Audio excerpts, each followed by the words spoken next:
And now, from beyond our dimension, this is the JeffMara podcast. Here's Jeff. My guest is Allan Lavigne, former investigator with the now legendary UFO group A.P.R.O, which is known as Aerial Phenomenon Research Organization.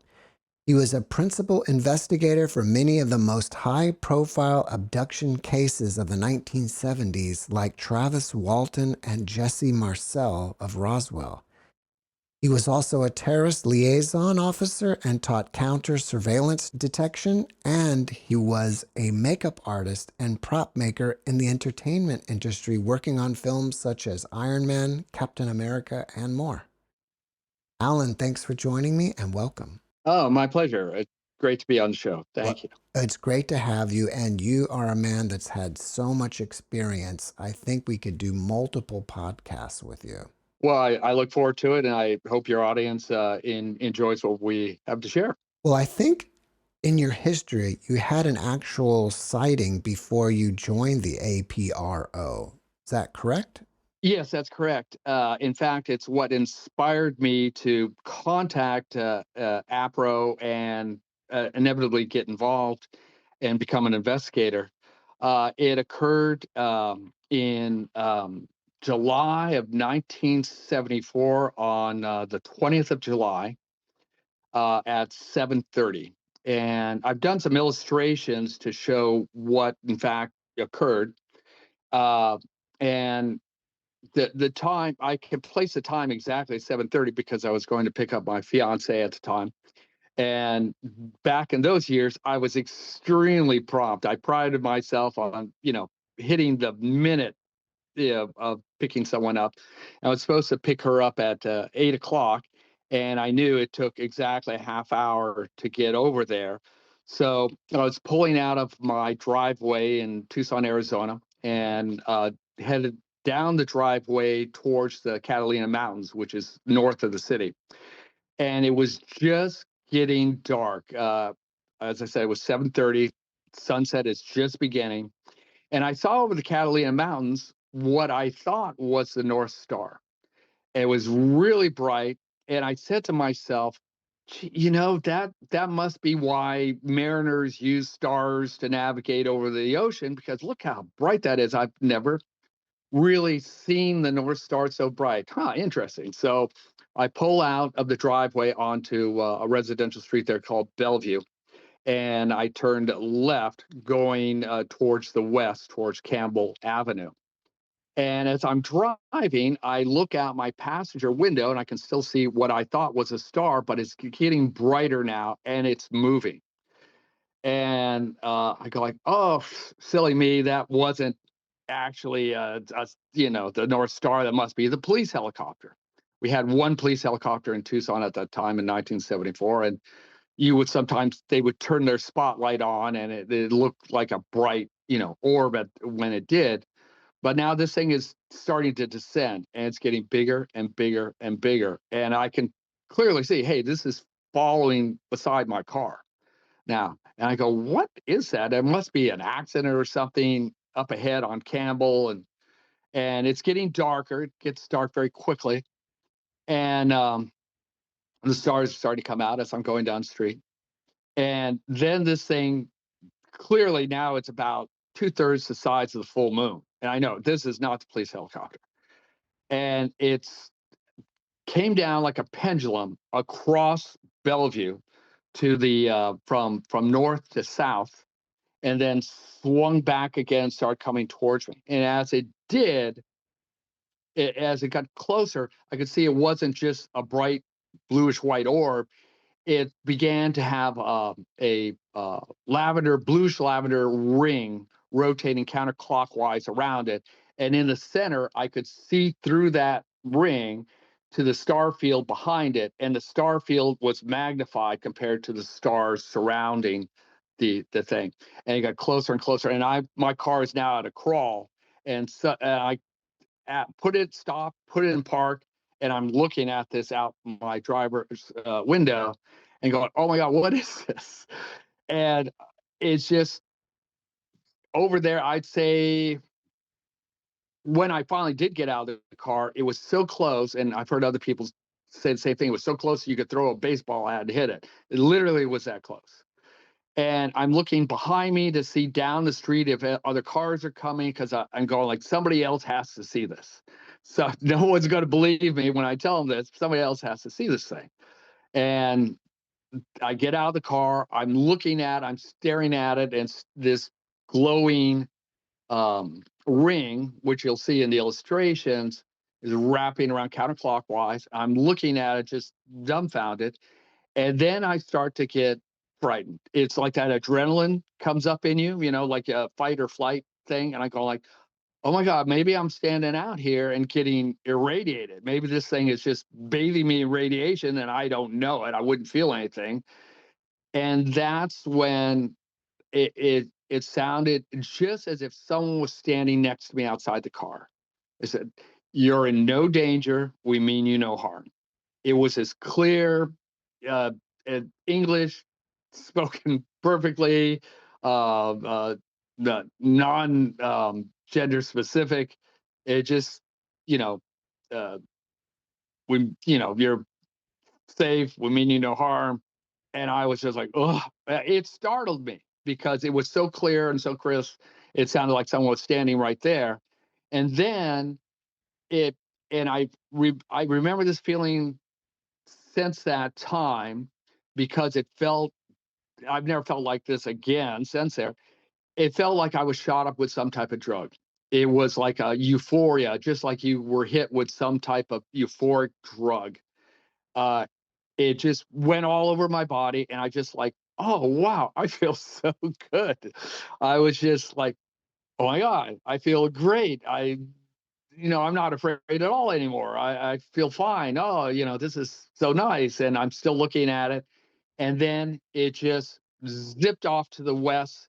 I don't know, maybe some of your audience will recall this if they're my age. The old television sets, you used to turn them off and everything would just, shrink to a little pinpoint. And that's what it did, went off to the west. And I go, what the hell? I'm going, somebody else must have seen this. So I get back in my car to go pick up my fiance, because she would wait outside her mother's house for me. And I'm hoping, oh, she might have seen this, in the sky, because somebody had to see it. And so I get over there. I say, oh, did you see it? Did you see it? And she goes, see what? So, oh, this thing. And I describe it as this thing's rotating in the sky and purple and bluish. And what the hell? And she goes, no, I didn't see it. I go like, oh, oh.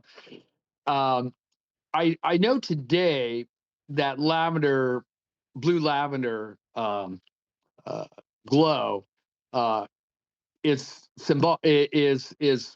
naturally comes from plasma release in the oxygen nitrogen atmosphere, creates a blue lavender glow. But I didn't know that at the time, and I think the magnification of the stars in the center was actually a gravitic bubble around some type of craft, and that's what I was looking at. I was looking at the craft surrounded with this gravitic bubble that was actually pulling the stars from behind it, the light from behind it, and I saw the glow of the engine, or whatever causes the gravitic propulsion to reacting with the oxygen nitrogen atmosphere. I didn't know any of that at the time, but that's later during my investigative years and research. That's what I determined I was looking at. So the next day, I went over to a friend's house. My friend wasn't there, but his brother was there, Steve, and I told him, I was excited. I wanted to tell everybody what I saw. And I'm telling him, and he goes, "Oh, you should report that to APRO." And I go like, "Oh, yeah, I've heard of them. They're those UFO guys." He says, "Yeah." He says, "They were on the news last night." And I'm going like, "Oh my God, maybe they, were reporting this." And back then, there's no internet or anything. You pull out a telephone book and I look up APRO, and the address was very close to my house. And I go, I'm going to give them a call. So I gave them a call, and Jim Lorenzen, he was a colonel in the Air Force. He was involved in signals intelligence. He answered the phone, and introduced myself, explained to him what happened. He asked me a series of questions, and I asked, "Hey, has anyone else reported this?" And he goes, "No." I was very disappointed. But he says, "We'll take all the information down and we'll, make a report and stuff." I said, "Oh, okay." So I was just, I had just finished, graduated from high school. I was, oh God, 18, 19 there that summer. And uh, my whole background was in mechanical engineering. I wanted to go into aerospace engineering, and I was already on my way to getting involved in arts and entertainment, sculpting. I was doing an apprenticeship for a local television station, K Gun TV.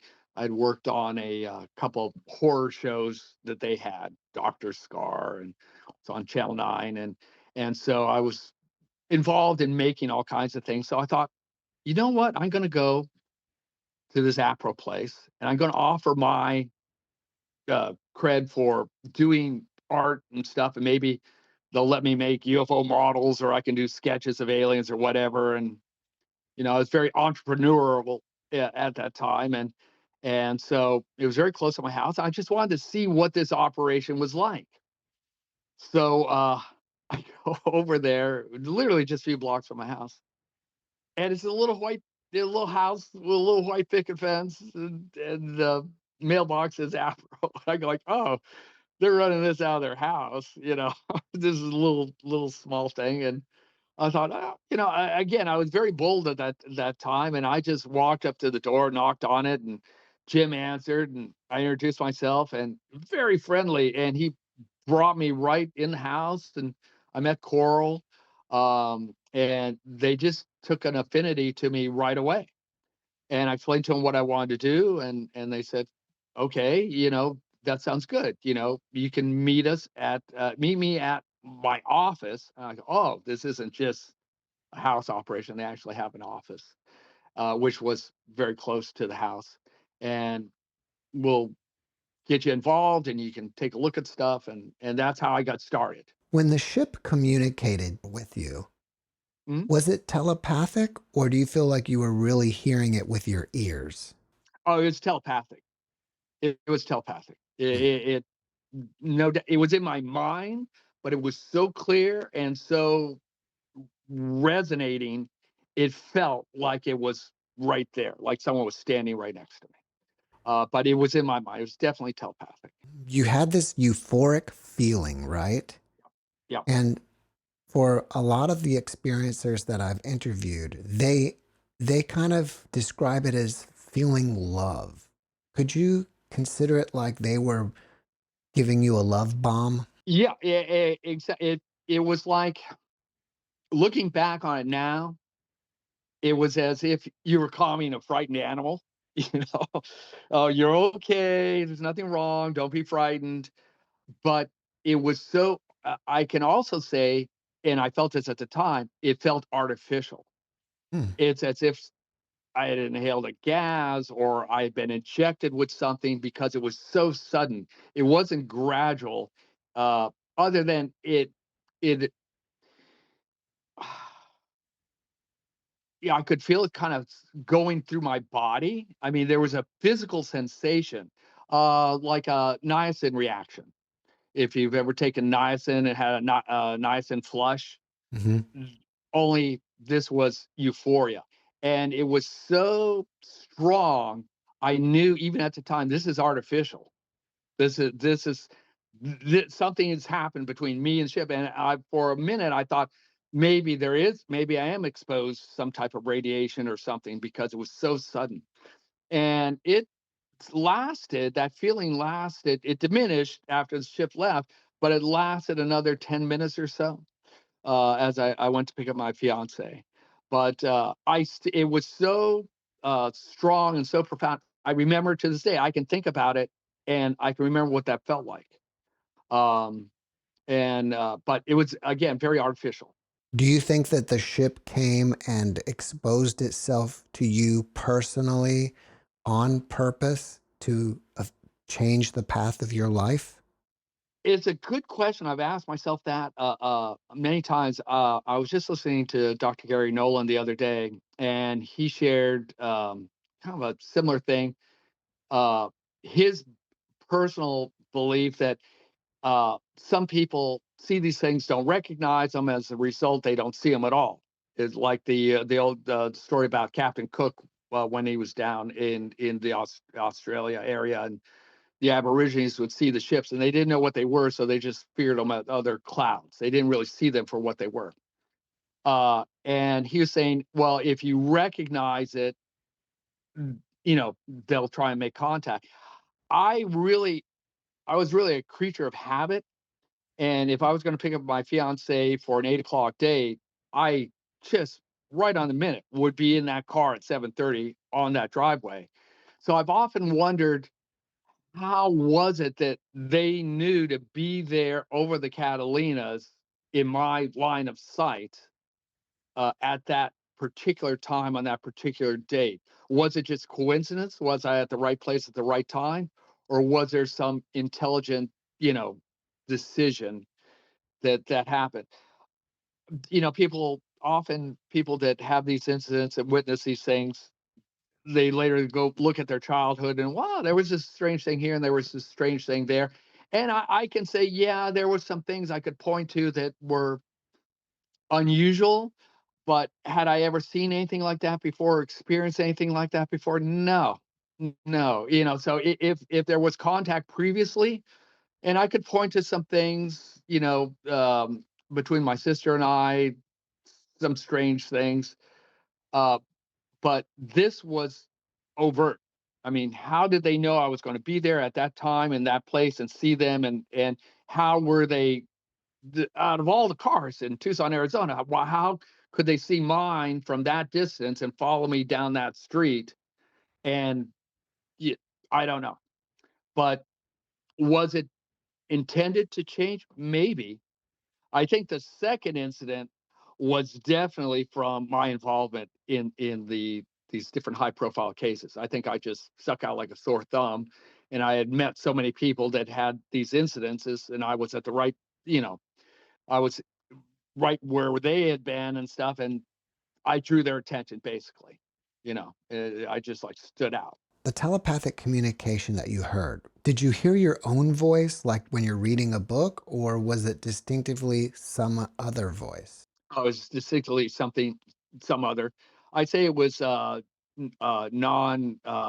gender specific, but it was leaned more kind of feminine than masculine, Wow. but it was as a whole non-gender specific. Did it But it have was an very act? clear English. There was no accent. There was, uh, the words were formed very crisp. You know. So you started working for APRO. Mm. Was APRO like the first UFO group before MUFON or anything else? Basically, the Yes, first. yeah. Coral and Jim began in 1952, and a lot of people don't realize this. They started APRO during their time in the Air Force. As I was sharing, Jim was a signals intelligence officer. Coral headed the Holloman Air Force Base press office, and they were literally doing uh, UFO research and sending out their newsletters from the Holloman Air Force press office. They were using the Air Force postage and printing and everything, and doing it right there in the press office. And looking back, again, I was young, as somewhat naive. I thought this was just a straight up, um, uh, you know, private grassroots organization when they were there in Tucson. But looking back on now, and what transpired later in my later time with APRO, this seems to me like it was some type of intelligence operation, an early blue book type operation, which might have been run out of the executive offices. In 1952, people might recognize that date. That is the date, supposedly, when President Eisenhower visited Holloman Air Force Base, which has been confirmed by other witnesses that were there at the base at the time, and supposedly met with a landing UFO. And I didn't know that story at the time when I worked for APRO, so I didn't ask Coral or Jim, was it true? Did they see anything? But they would have been involved. I mean, the Coral being the head of the press office, obviously, if the president's going to make a visit to the air base, she's going to know about it. And Jim being in signal intelligence, he would have known about it as well. So they were there in 52 and they stayed there until they left the Air Force in 1960 and came to Tucson, Arizona. Now, people in the 60s probably don't understand the significance of Tucson, Arizona at the time. It was home to Davis-Monthan Air Force Base, one of the SAC bases. If we were going to launch a nuclear attack, yeah, Davis-Monthan would have been one of the primary, fighter bases that would have came out. The city of Tucson was ringed with Gemini, ICBM nuclear missiles, and we were home to Hughes Aircraft, who was the primary manufacturer of arms at that time. Both my parents worked at Hughes Aircraft at that time, and Hughes was set out in the middle of the desert. It was very much like you would picture Area 51 today. In fact, though it's much closer to the city today, it's at that time it was way out in the middle of nowhere, and you had to go down this long road. And just like you see at Area 51, they had these signs: deadly force authorized, do not pass this, blah blah blah. And when you got into the actual complex, you had security officers walking around the top with long arms, ready to cap somebody if something happened. And there was actually an FBI office within Hughes Aircraft itself, just to oversee if there was any espionage going on or stealing of plans and stuff. So it was uh, Tucson, Arizona was a hub for espionage at the time. If anything was, going on worldwide in the Cold War, you could figure that somebody was in Tucson monitoring what was going on.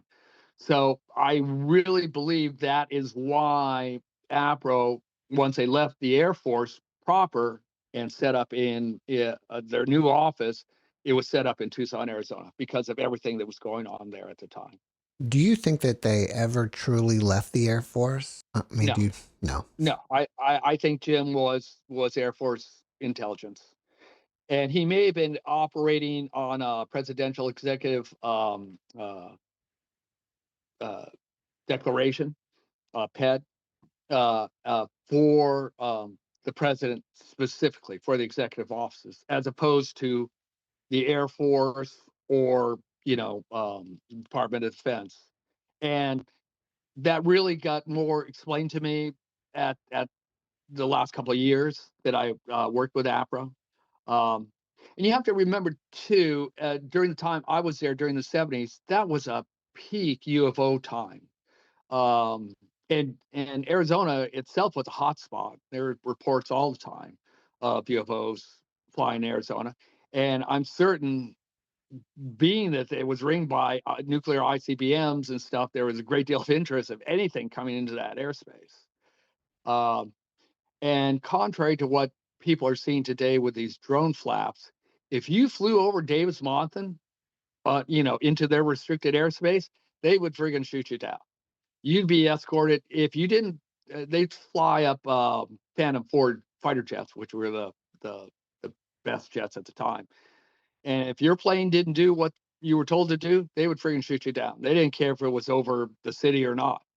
So Well, this drone flap they're having in the tri-state area, I have my understandings about what's going on there, but the reality is you fly over an air base at your own risk. Yeah, and that was very true back then. well, then what's going on with the recent drones flying over the base? I think it was in Ohio or something. Well, I can only speak specifically about the tri-state and Colorado flaps. There's a company, Petro Dynamics, has a contract with the U.S. Navy to produce 300 of these VTOL drones. They can fly as either fixed wings or their wings can collapse and fly as a quadcopter. In 2019, they tested this over Colorado, and that accounts for that particular drone flap from 2019 to 2020. They were testing these things. And if you saw them in the sky, in the night sky, you would see this thing looking like it was morphing because the FAA safety lights would be moving as the wings collapsed and turned it into a quadcopter. And people say, oh, they were up in the air too long. Well, that's not true at all. First off, the Predator drone can stay in the air for 40 hours. These drones can stay up for 6 hours. Now, the ones we saw in the tri-state area, people go like, well, where were they coming from? Well, they're coming from the New Jersey Unmanned Flight Center. They have one of the largest drone testing institutes in the country, is just 20 miles from Morristown, New Jersey, where this all began. And just the beginning of 2024, the Navy contracted for 300 of these drones in 3 different sizes, and they are specifically autonomous ship-to-shore drones. And the largest one can carry up to payload up to 500 pounds. And just like an autonomous car, they need to be programmed. So you need repeated flights to train them to build up their algorithms so they can do these things on their own. And that is why people were seeing them coming not out of the ocean, they were coming from the ocean. They didn't mean out of the sea, they were coming from a ship offshore to the land and back. And how do I know this is nothing extraterrestrial? Is because it was from between 5 and 6 p.m. to midnight, which is the length the drones fly. And I don't think extraterrestrials care about midnight. They're not unionized and going home or anything. Hey, it's midnight, guys. We all kick off. We'll go back to the spaceship. This was an orchestrated thing, and I can see why. Um, First off, they go, well, the FAA, first they said they didn't know about them, then they said they were, and then others say they don't. The right hand doesn't know what the left hand's doing. They literally don't. As we just learned from Doge, you've only got 4% of the federal employees even coming into the office. So think of the chaos that you would have the FAA. They have hundreds of permits, hundreds of millions of permits all over the United States for different things. And I think this was I know the New Jersey Flight Center, and you can look them up online. They have DoD contracts. They say it right in on their website, and that they're testing them all the time. And this was a DoD project. The Navy didn't want anyone to know that they're flying these experimental drones over urban areas, and they just figured, hey, we're just going to get this done, and the hell with it. Now, I suspect they were probably destined for Ukraine or something like that, which might have been a controversy as well. Hey, we're because this was during the last administration, and people wanted the war to wind down. And if you were sending these autonomous drones to Ukraine, that would have been a controversy. Particularly sending 300 of the top best drones, news drones, that would have been a problem. So that might have been too why they kept it confidential. And just because someone says oh no, this never happened, or we didn't know anything about that. On these black projects, secret, compartmentalized, unacknowledged projects, you actually have to lie. It's part of the contract that if someone asks you, you have to tell them, no, we don't know anything about it. We've never seen it. So I think that definitely explains the Colorado drones and the tri-state drones. It doesn't explain everything. There are definitely some unusual things going on. I think the nightly drone activity attracted some alien probes. These orbs that have been seen, I think they were attracted to them. What's going on? Let's take a look at this. Let's see what these things are doing. And that's I've got some. Actually, I have. There's a video I can send you of this Navy drone, and you'll see exactly what I'm talking about. And you can look at some of the photographs taken at the time and go like, oh hell, that's that drone specifically. You'll be able to tell right away. But that's what that was all about, I think.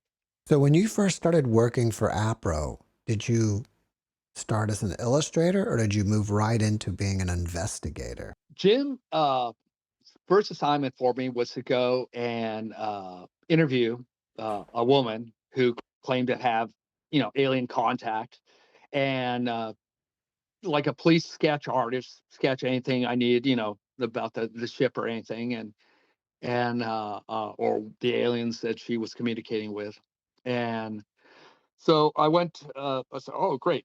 So I got my sketch pad and my pens and pastels and stuff. I'm going to do this. This is going to be fun. And I go to the house. There's a very elderly woman, and she was an artist herself, and she had done paintings of these aliens that she claimed that she met, and she had a very new age bent, even back then, before we really had a lot of new age stuff, but she had kind of new age bent, and she's telling me her story about communicating with these aliens, and I'm listening, and you know tell me about the spaceships and doing sketches and stuff, and I collect all the information and bring it back to Jim, and Jim says, well, brief me, tell me what she said, and I explained the whole thing, and show him some of the illustrations, and he said, did you take any notes? And I said, well, just these sketches.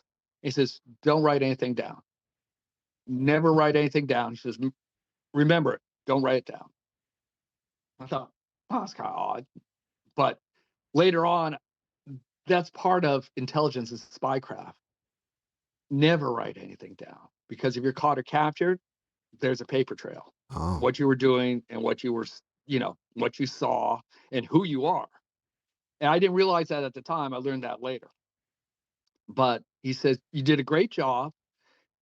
He says, I'll be contacting you and have you doing more of this. Well, I didn't realize I was being groomed really as an investigator. That's what was going on. And Jim, he was such a nice guy, but he was a man of few words. He would only speak to you if he had something to say. He was not anyone for small talk at all. And if you look online today, Coral appears to be the leader of APRO, the spokesperson, and she was. If there was a news, the local news station that wanted to interview something about UFOs, she would be the one who would appear and she would talk about it. But that was from her days in the Air Force as a press, the head press officer there. And she was always the face and would, write articles for the newspapers and stuff. Jim was in the background, but he was at the office 5 days a week, 9 to 5. And on the days that he was off, we had a secretary who took calls and stuff.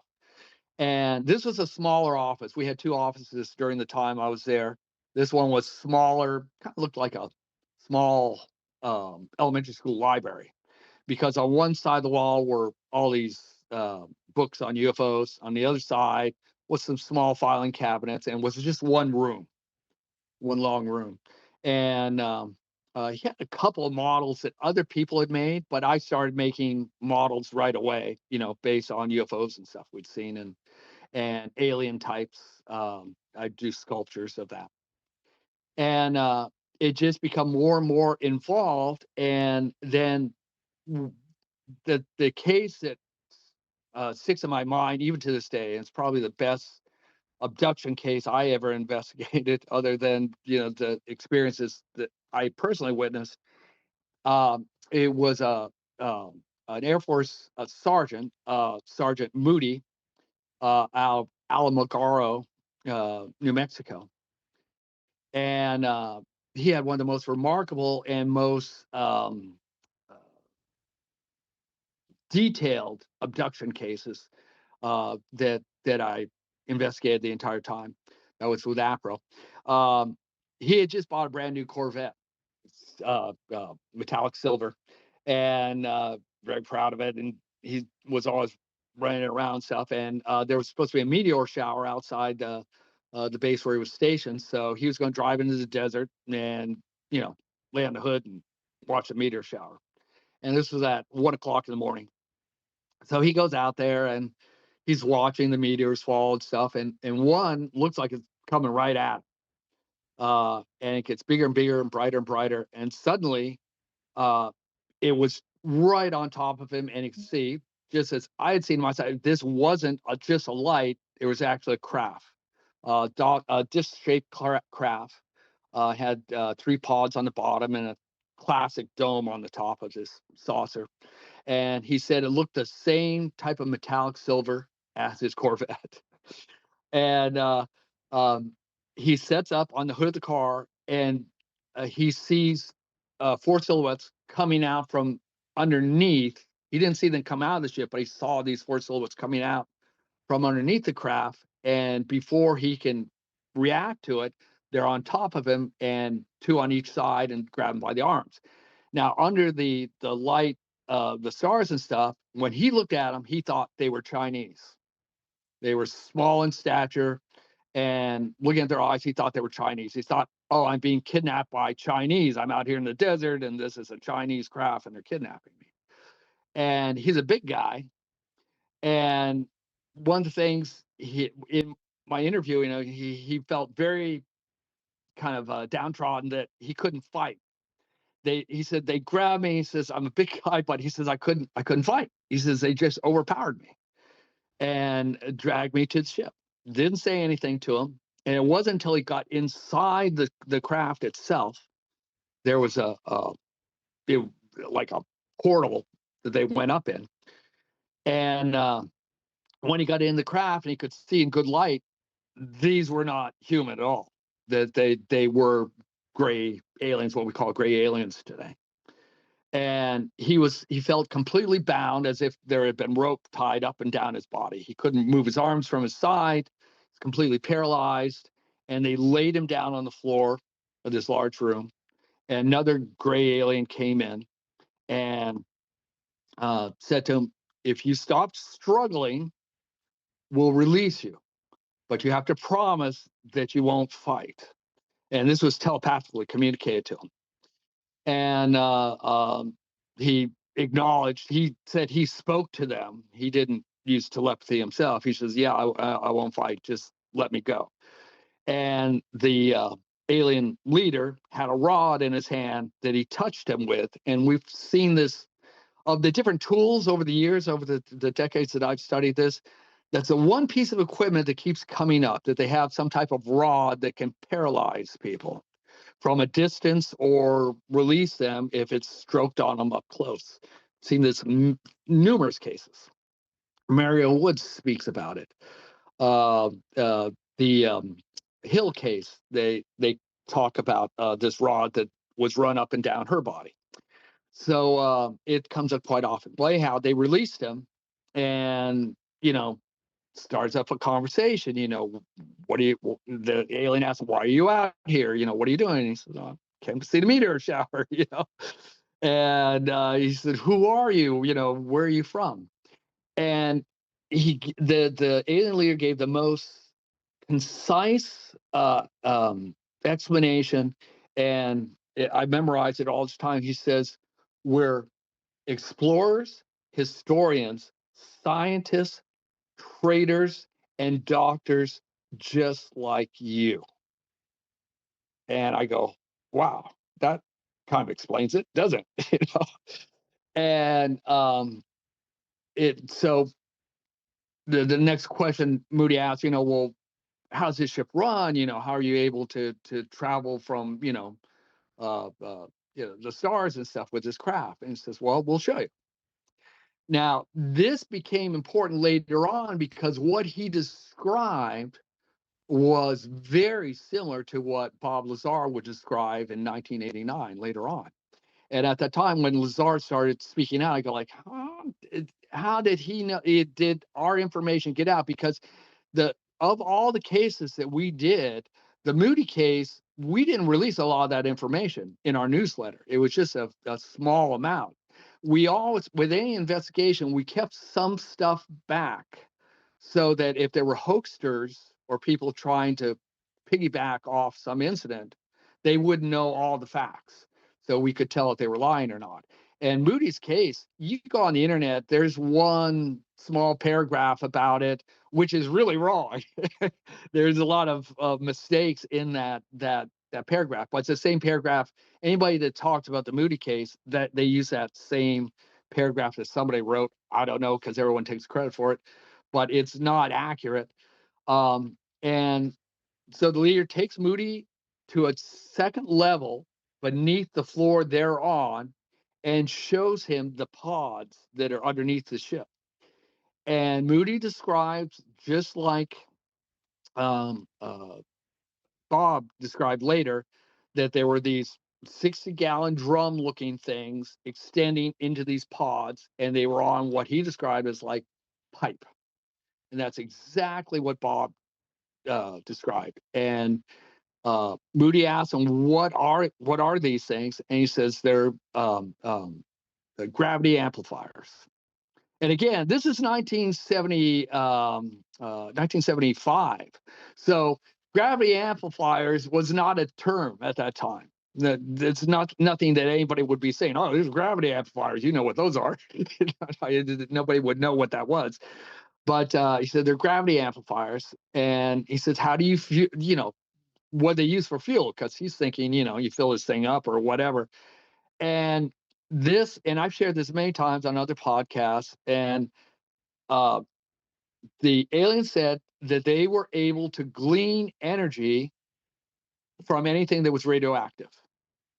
Nuclear missiles, uranium mines, you know, any place they were refining uranium, they could basically park their ship over or near it and recharge the ship.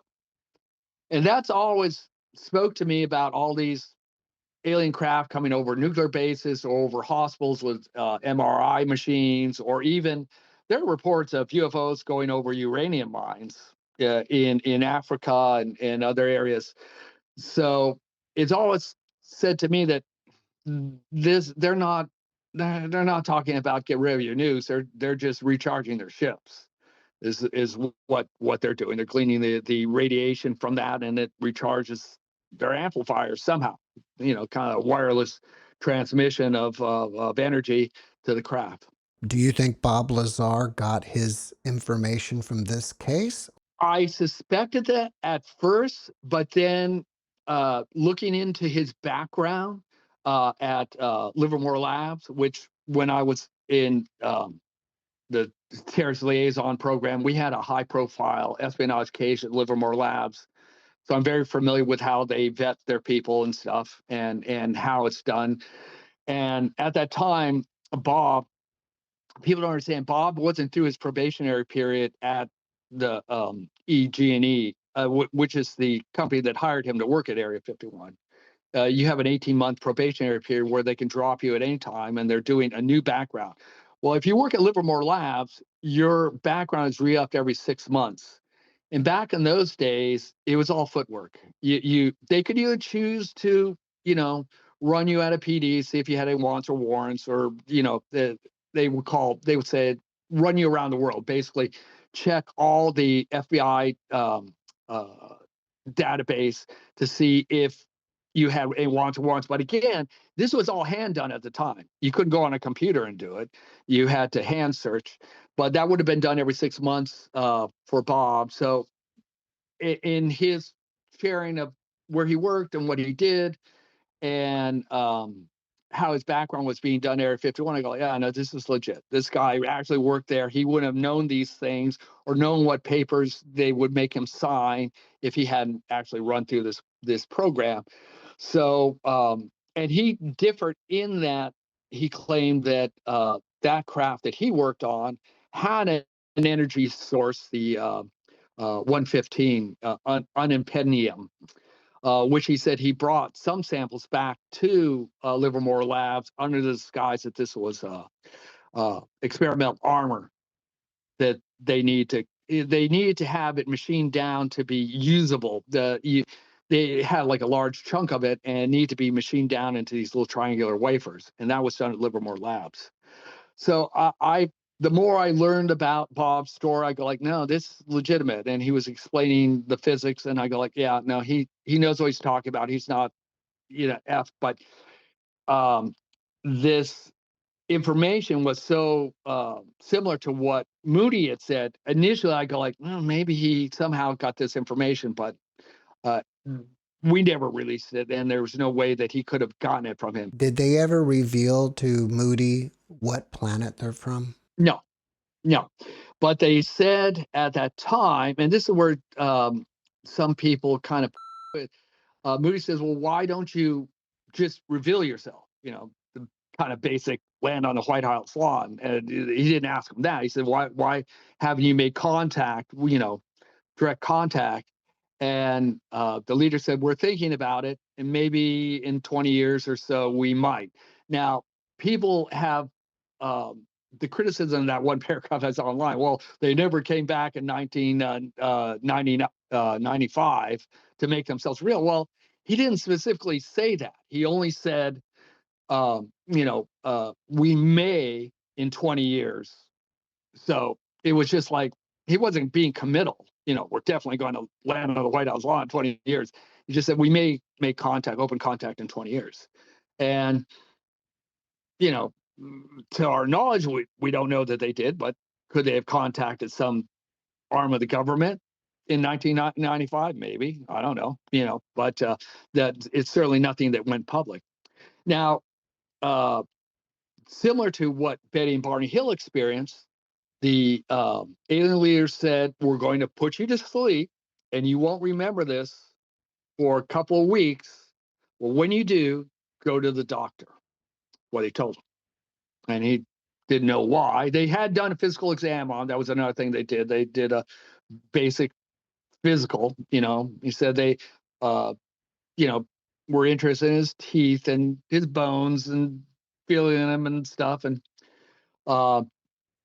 when he woke up, he was in his car seat, and his engine was running, and he didn't remember anything. He said, "Oh, I must have got back in the car and fell asleep. I missed the whole meteor shower." And so he went back to his place and realized that hours and hours had gone by. He goes, "Oh my God, I must have just dozed off, and 4 hours had gone by, and oh my God, I got to get ready for work." And he felt a stinging pain in the back of his neck, but he didn't pay any attention to it, didn't try and look at it. He just thought, oh, I slept wrong. I fell asleep in the car, and so it hurt. A couple of weeks later, it got worse and worse and worse. And so he took a mirror and looked and can see there's an incision healing in the lower back, just at the base of the skull. And it's still like scabbed over and stuff. So, oh, I must have gotten bitten by something. If you live in New Mexico or Arizona, there's all kinds of creepy crawlies that can get into your space and attack you in the middle of the night. So he thought that's what happened. And so he went to the base doctor, and the doctor says, yeah, you've got a incision here, a cut, somebody or something cut you really badly there, and it's infected. And we're going to have to treat it. And it started coming back to him.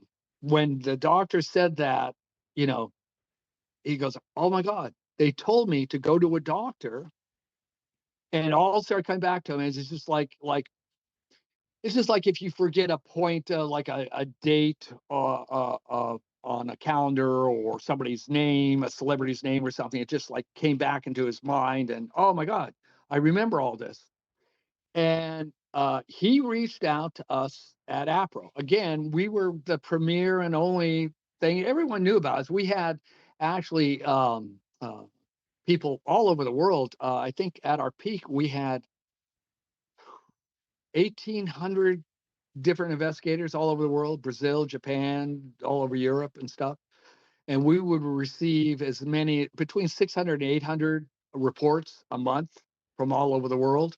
Mm. And this was at a time, again, where there's no internet. So this was all snail mail sent to us from different investigators and members. And back then, it was funny. And this is something that also led me to believe, oh, this is, later on, that this is some type of intelligence operation. Is to be a member of APRO was $8 a year.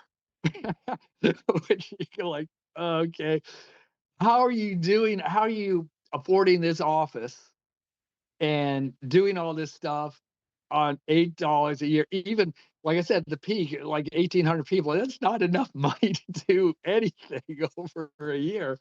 And I thought, oh, it must be from all the books they write. They must be making them in from those books. And now I know that's even more ridiculous, you know. Um, so uh, Moody reached out to us, and at this, Jim says, he gave me the number. He says, I want you to call this guy. He's with the Air Force. He's a sergeant in the Air Force. And he says, I want you to interview him. He's in Almagori, New Mexico. And so, oh, great, you know, excited. So I call him, and I interviewed him 3 times. And he told me his whole story. He was very consistent. One of the things I would do is I said, I didn't interfere. I just said, tell me your story, start to finish, everything you remember.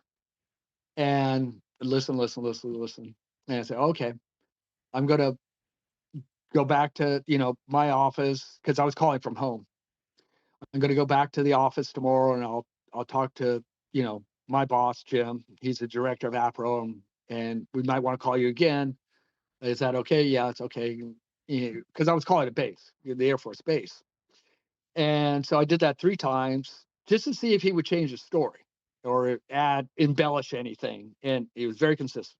Nothing changed. And so we're really excited. This is the most detailed information we'd ever had in an abduction since Betty and Barney Hill. I go, wow, this case is going to go mainstream. There's going to be articles about this, and we were going to do a press release and everything. And I asked Jim, I said, what do you think is going to happen to him when he comes forward and tells his story on the news? He says, oh, you'll never see him again. He says, they'll take him and they'll disappear him, and you'll never see or hear from him again. And he was so just straight face, matter of fact. And I'm going like, no, I'm thinking to myself, that only happens in the movies. That's not real life.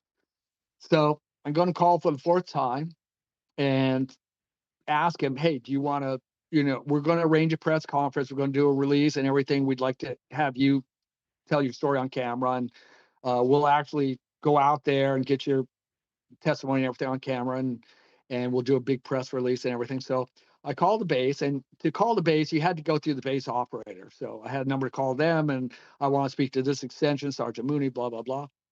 And the base operator, who I'd spoken to 3 times previously, she goes, he's no longer here. I go, well, what? Well, he's just on vacation? I mean, where'd he go? He didn't tell me he was going anywhere. Can't say. I go, like, well, what do you mean? He's been transferred. I said, transferred where? Can't say. I go, wait a second. I mean, you can't just transfer someone and no forwarding it. That's all we have to say. Don't call back again. He's gone. That's it. Never heard from him again. We tried to search for him. I've tried to search later. And if there's anybody out in the audience that knows who Sergeant Charles Mooney is, or where he is, or what happened to him, never heard from him again. And we just go, we don't even have a witness now. We don't have anyone to back this up. So we didn't do a press release. We didn't do anything. We just, oh, well, you know, he's gone. That was my first shock. I was totally shocked. Oh my God, they really do this. Would that be standard operating procedure for cases like his? Well, according to Jim, it was at that time. And, you know, I didn't have any military experience at the time, so I didn't really understand the authority that people, you know, you basically, when you sign in the military, you're their property. And if they want to send you to, you know, some outback location at the spur of the moment, they can.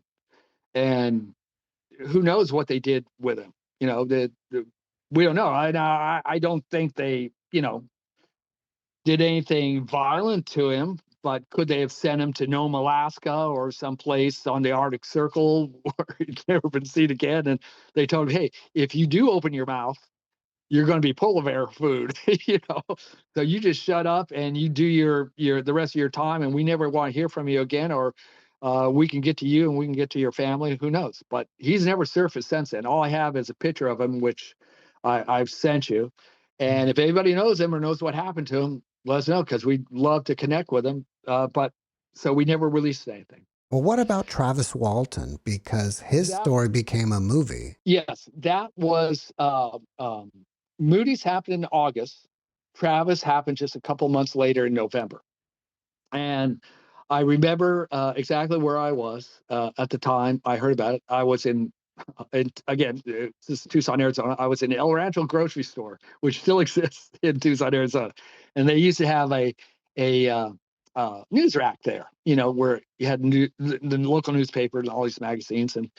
And I see in the local newspaper, man abducted by UFO, disappears. And at that time, he was just missing. I go, oh my God, this is an important story, And 9 guys said that this UFO came and took him in. So I go to the payphone and call Jim right away. I go, hey, this is a story, and this guy's missing in northern Arizona. And we're all excited again, or I was. Jim and Coral were they never got excited about anything. They said, okay, we'll see how this transfers. And reading the whole story at the time, what the witness described, I was even suspicious. Maybe he was killed in an accident and they made up this story to hide what happened, negligence or something. We honestly didn't believe them. We thought maybe they got in a fight and they killed him and stuff. And so 5 days go by, and he turns up walking into Heber, Arizona, and called a payphone, and the police sheriff came and got him. Within 48 hours, Coral had his brother on the line, and I interviewed him. I think it was over Thanksgiving weekend, actually, somewhere around there, or maybe it was a week after Thanksgiving. He was in the hospital still when I interviewed him for the first time. It was a telephone interview. And again, tell me your story, what happened. And he explained how they were, and I've been in this area, very heavily wooded pine. They came to a clearing, and they thought an airplane had crashed because they could see like a fire in the sky, and they thought a plane had crashed. And when they got around to the clearing, they could see this diamond faceted, glowing red ship. And they're all, oh my God, they're fascinated. This was just not even half a football field away. And they stopped the truck. That's when Travis jumped out, and he crouched down behind this fallen log. And it was when he stood up that he was hit by what the guys in the truck describe as like a beam of light. Now, what I thought at the time, and what Travis believes is true to this day, was he wasn't hit by a beam. If you fly in Arizona, it's very dry climate, and it's why they were up there to pick up all the scrub trees and stuff, because it gets very dry and you get these wildfires there in northern Arizona. And when you're flying your plane, it picks up an enormous static electric charge. And if you have a little private plane, there's a little chain that hangs from the bottom, and when it lands, it discharges the plane. If you didn't have that and you walked up to that plane with that static electric charge, it's not like touching grandma's sweater. It's like touching, a high voltage transformer, and it will kill you. Yeah, it's a huge static electric charge. And I think what happened when he elevated his body, he was just in the right close proximity for that ship to discharge its static electric charge. And that's what knocked him on his rear end. And that's what Travis believes too now. But I believe that back in 75. And so he told his whole story, that he woke up. There was like a monitor on his chest, and he sat up and threw the monitor off, and there were these 3 creatures standing around him. Now, he claimed that he could discern. He felt 2 were male and 1 was female, which plays a part later on. And he was so frightened, he jumps off the table, and there was like a counter near the table, and he grabbed what he thought was like a test tube or something and went to break it to use it as a weapon. and he hit the counter. It did break. And he hit it several times. It wouldn't break, but then he just used it like a baton to kind of, stick at them and scare them. And they raised their hands and backed off, backing out of the door. And he's going like, "Where am I?" And he walks down the corridor, and falls around. He said it was a circular corridor, and came into another larger room, which had a large dome. And when he went in, he could see all the stars on this dome. And there was a tiny chair, too small for him to sit in the chair, but it had like a control lever. He said it was shaped kind of like you could put your fingers in it. And so he tapped that, and the stars moved violently. You're like, "Oh my God, what did I just do?" Now, whether or not that was some control mechanism in a craft, or literally it was just a star map room that they used to, like a planetarium, don't know. But when he did that, he heard noise behind him. He looked around, and there was a man, a human man, with a bubble helmet on. So he was very, handsome, long blonde hair, but he had like a spacesuit on with a helmet. And it's similar to what people describe as the Aryans or Nordic aliens. And he thought, "Oh, these are astronauts. This is NASA. They're going to help me." And he says, "Oh, thank God you're here. Help me." And the guy said nothing. He just motioned to him to come with him. And when he stepped down the corridor, there were two men and one woman. And looking back on it now, I think, they were playing games with his mind. These were the same three aliens he had seen in the other room, but now they were posing as what he would expect to see and feel safe with, kind of a Flash Gordon look, with the bubble helmets and stuff. But two men and a woman. So they motioned to follow them, and they went out another doorway down the corridor and into what he described as a large hangar looking thing with more of these diamond shaped, faceted shaped craft, some bigger, some smaller. They went to another doorway into another room, and they motioned to him to lay down on this table, which he did. And the woman quickly put a mask over his face. And that's the last thing he remembers. And then when he woke up, he was in the middle of the road, and he could see the craft lifting up above him. 5 days had passed. And I can tell you, having grown up in Arizona, you will not survive 5 days in that northern Arizona wilderness on your own. Won't do it. There are people that get lost and die overnight just from hypothermia. And people say, "Well, it wasn't that cold." It doesn't have to be that cold. There are people that die of hypothermia. People don't understand that in that dry climate, you can have a temperature variant as much as 70 degrees from nighttime to daytime. And yeah, you would not survive for 5 days without food and water in that area. So after he got out of the hospital, we made arrangements to have him examined by psychiatrists and scientists. Dr. McDonald from the University of Arizona was one of the people in attendance.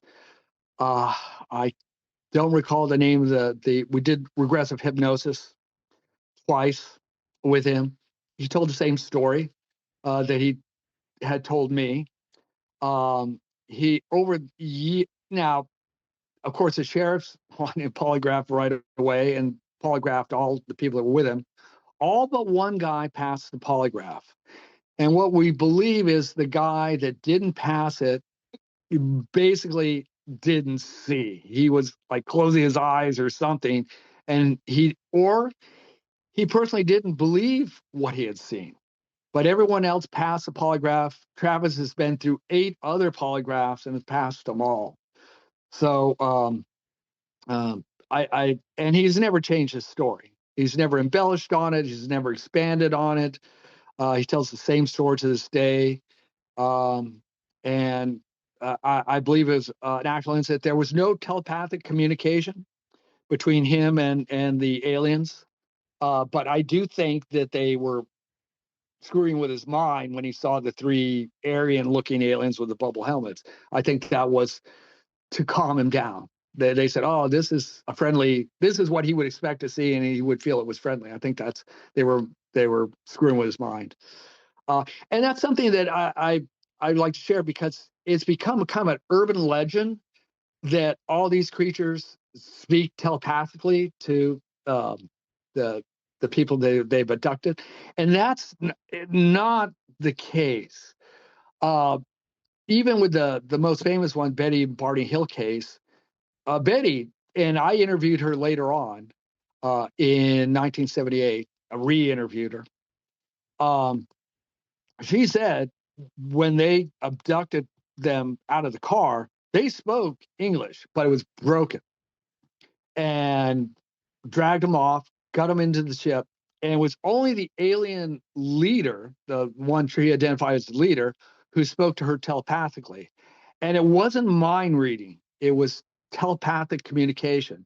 And I share that because he wasn't reading her thoughts. There was an incident where they had Barney in another room, and the alien examining Barney came out with Barney's false teeth.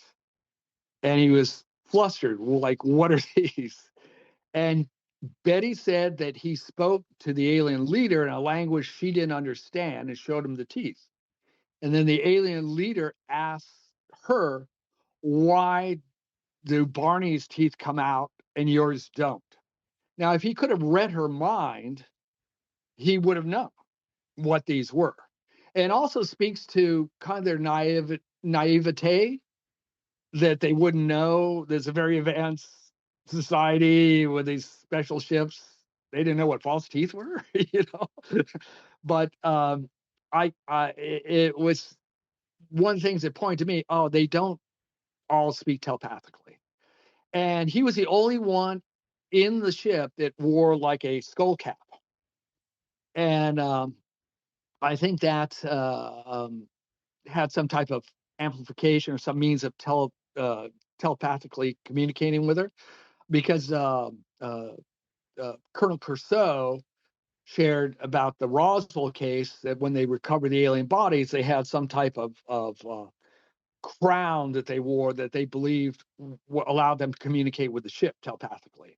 And we know DARPA, since the 1990s, they've been working with using telepathy, telemetry for pilots to use helmets to speak to their controls. In fact, you can buy a commercial drone online that you can operate telepathically. You put a little band on your head and you can make it go up and down and do different things telepathically. So I think that that's become kind of an urban legend that all these creatures can read your mind. I've never saw a case where they would talk telepathically, but they couldn't read your thoughts. They couldn't, because they ask questions. You know, why are you doing this? Why are you doing that? Where are we going? This is what we're doing. And another thing that tells me that they can't read minds or anything is every single one, except for Travis's, every other one described that they were wearing what they described as uniforms, and that they had patches and insignias on the uniforms. They didn't recognize them, but they had something. Now, if you can read each other's mind, you don't need to have any symbolism on your clothes, because you know that's the leader. You can read his mind. You can tell him he's the leader. And also in Betty's case, he had gifted her initially. She said, "No one will believe me. I need some proof to take with me." And the leader said, "Well, take whatever you want." And she took what she thought was a book. And later on, when she was about to leave, the other members of the crew came to the alien leader and spoke in a language that she didn't understand. And she said it looked like they had a contention. And the alien leader telepathically said to her, "I'm sorry, but the others don't feel that you should have that. Or I'm going to have to ask for it back." And she was very upset. And she said, "No, this is my proof. You know, you can't have it back." And, "Oh, I'm sorry, we're going to have to take it." And he said, "You won't remember this anyway." She said, "Oh, no, I'll remember it the rest of my life." And he said, "No." He said, "Even if you do remember it, Barney will remember it differently than you do." And of course, we know they woke up in the car and didn't remember anything initially. It was actually weeks later before they started to come back in dreams and stuff what happened, which I can share. Yeah, the second incident that I had later on, although I remember most of it, the beginning and the end, there were parts that later on over the years that I had flashbacks that, again, I would describe it just like you remembered a celebrity's name that you had forgotten. Like, oh my God, how could I have forgotten that? Then it's just as crystal clear. Oh, I remember this 30 seconds or this, literally a flashback.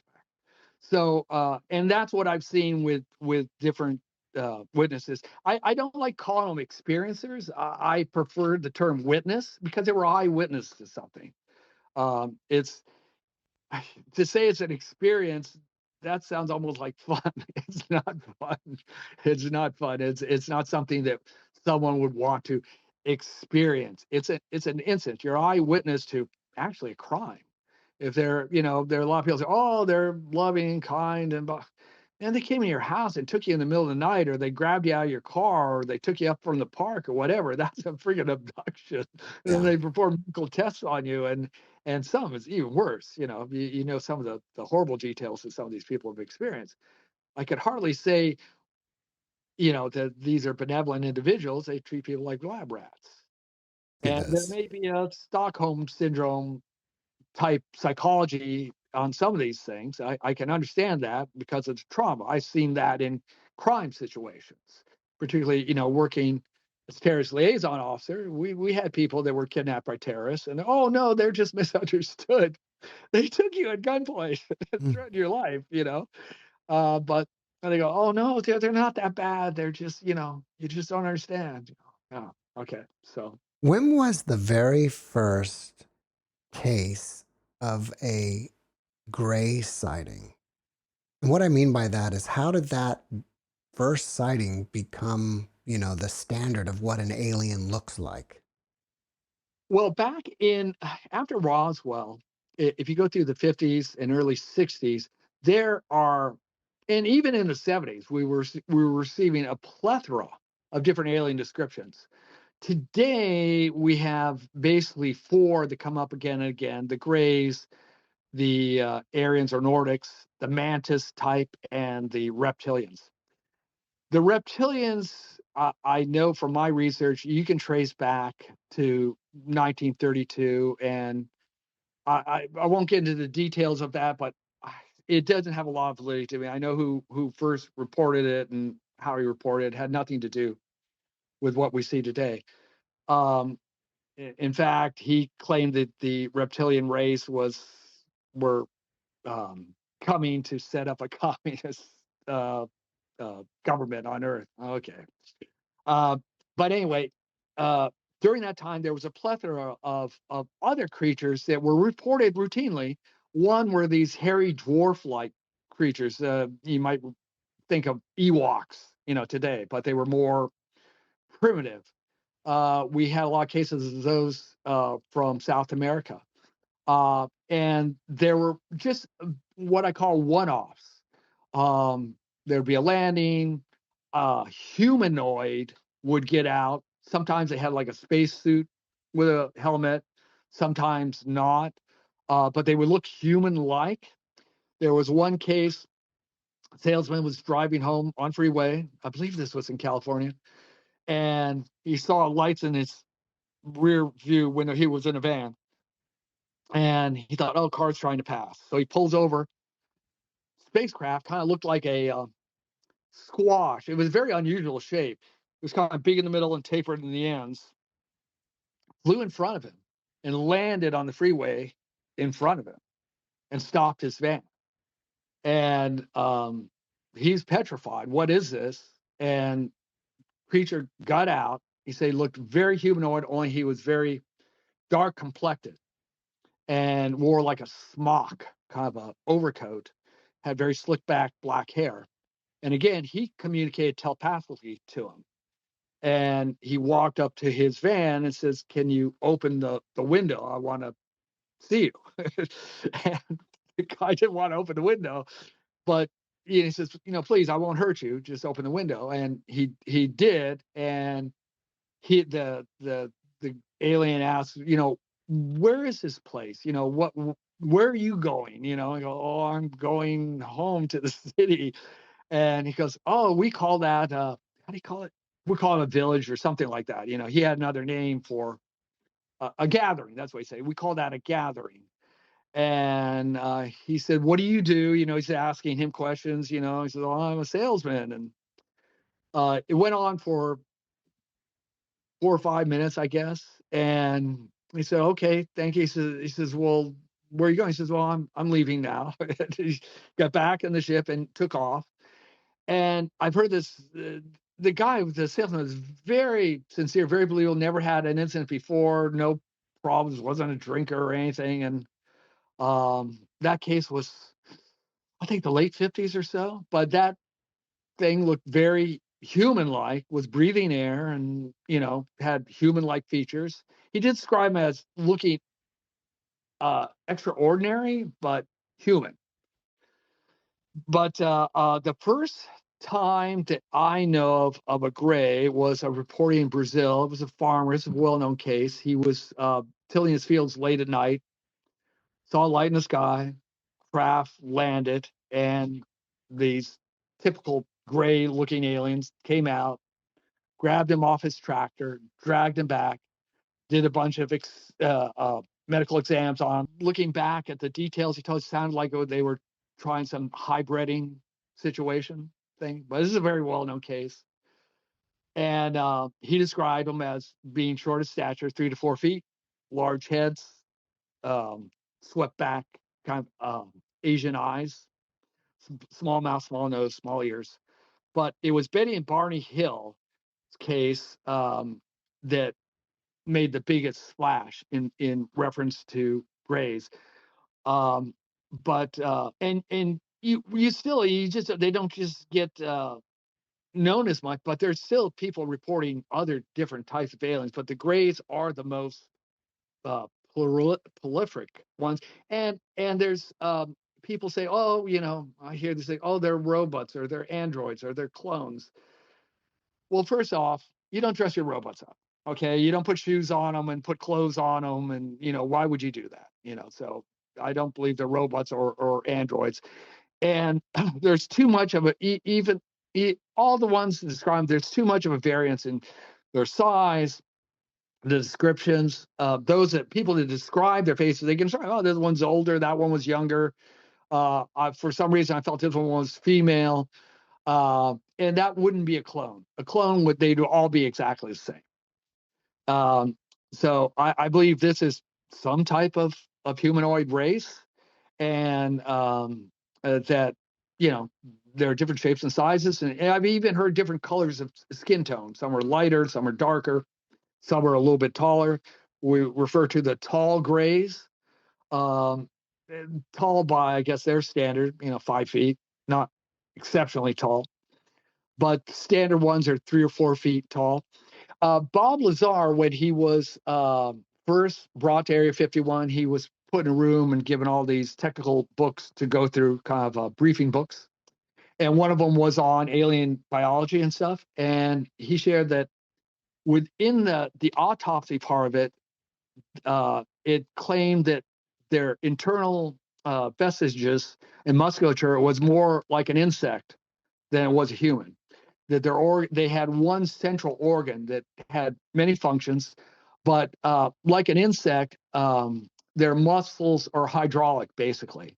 They pump whatever fluid they have in their body, blood or whatever, allows them to move their arms and stuff. And that's how insects actually operate, which would give them incredible strength. Because often you go like, okay, if you were going to build an exploratory robot, you'd want something strong and robust. And these are little tiny guys, not really fit for purpose for abducting, creatures twice as big as them and dragging them off to a ship.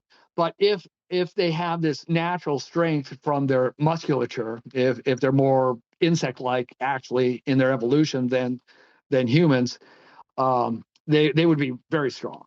And part of that second incident, I can attest, yeah, they were really strong. They're very, very strong. So that's what we know about the grays. But one of the things I have a hard time with, but it might explain something about the gray biology, are these from very good witnesses to describe these mantis-like creatures. Now, I have a hard time believing that this is actually a mantis, an insect like we have on Earth, but they might just appear, have the same vestiges, look like a mantis. But I've heard people not even related to UFOs. I know of two cases. One was a hunter, and he was in the middle of the forest and came across one of these mantis creatures on the other side of this pond. It rose up. He said the thing was well over 8 feet tall. Scared that he literally messed his pants. It scared him so bad. And it had nothing to do with UFOs. He didn't see a UFO, didn't see a ship land. He just saw this giant mantis. Freaked him out. And he took some shots at it, didn't seem to hurt it. And then he fled. Another case I heard of, a woman was walking her dog early in the morning, just before dawn. And there was like a little hill in her neighborhood, kind of a farming like neighborhood. And a little tiny dog, started getting crazy and jumping around. And over this crest came this like 8-foot mantis like creature. And again, she's just petrified. And she picks up her dog and starts running. And the thing starts running towards her. And she kept looking back. And finally, it turned around and went the other way. And that, again, nothing to do with UFOs. This was more like a paranormal kind of situation. But these people had never had any abduction experiences or never seen a UFO or anything like that. So kind of interesting that credible people who've been abducted reported, General Blitz, who describes a mantis. You've probably seen his interviews lately on TV. He's a friend of Jake Barber's. He describes being abducted by a mantis-like creature. And he's he's a neuroscientist and very well regarded, very highly decorated special forces. And you hear that, you go like, well, oh darn. I mean, he's a very credible individual, and he wouldn't make something like this up. And it's been reported so many times by people that didn't know this kind of stuff even existed. It kind of lends credence to, well, maybe these grays are somehow related to the mantis, or maybe when we get off world, that insect like biology is more common than mammal like biology. Who knows? But that lent credence to that. And of course, we have many cases about the Aryan or Nordic types, suggestions that they might even be infiltrated into the society and trying to learn more about us, kind of like exchange students. And a lot of good stories about them, a lot of good cases. And the ones that I have trouble with are really like the reptilians, just based on where I know that comes from. Because I can trace back where that first story came from, and it had no credibility whatsoever. Well, it did catch fire. I was going to say the old Star Trek had the character the Gorn, which Kirk fought in the 60s. Yeah, it's interesting because Gene Roddenberry, how he came up with the non-interference treaty thing, he was a roommate of Ron L. Hubbard back when he was still just a screenwriter, trying to pilot things. And they had gone to a seance in LA, and the medium had connected to basically one of these Galactic Federation things and told him about the non-interference treaty. And Gene goes, oh, that's a great idea. And later on, he incorporated that in Star Trek, and the Gorn is based on the reports of reptilians over the years. Gene just thought, hey, this is a great idea, reptilian alien. And he added that into that particular story. So that's where those things came from.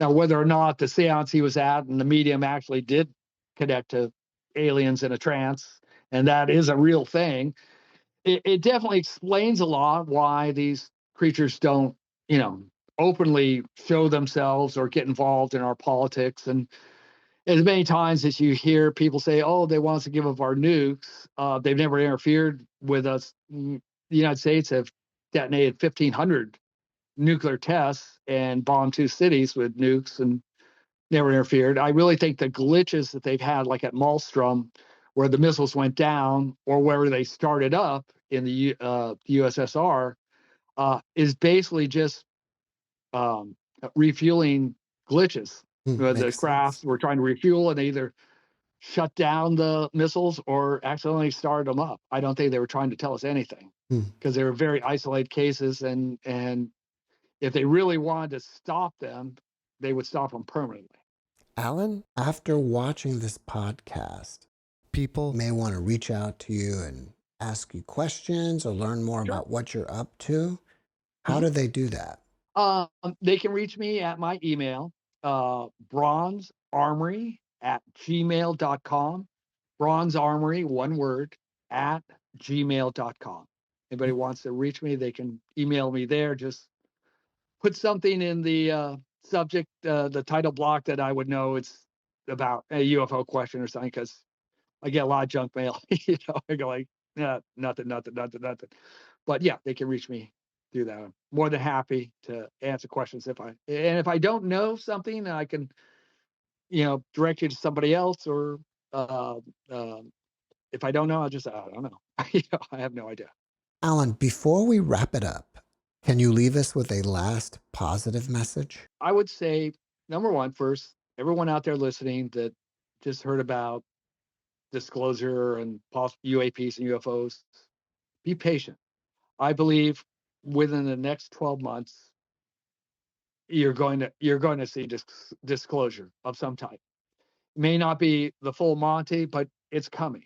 But you have to be patient. I've literally waited 5 decades, and this is the second time we've come this close.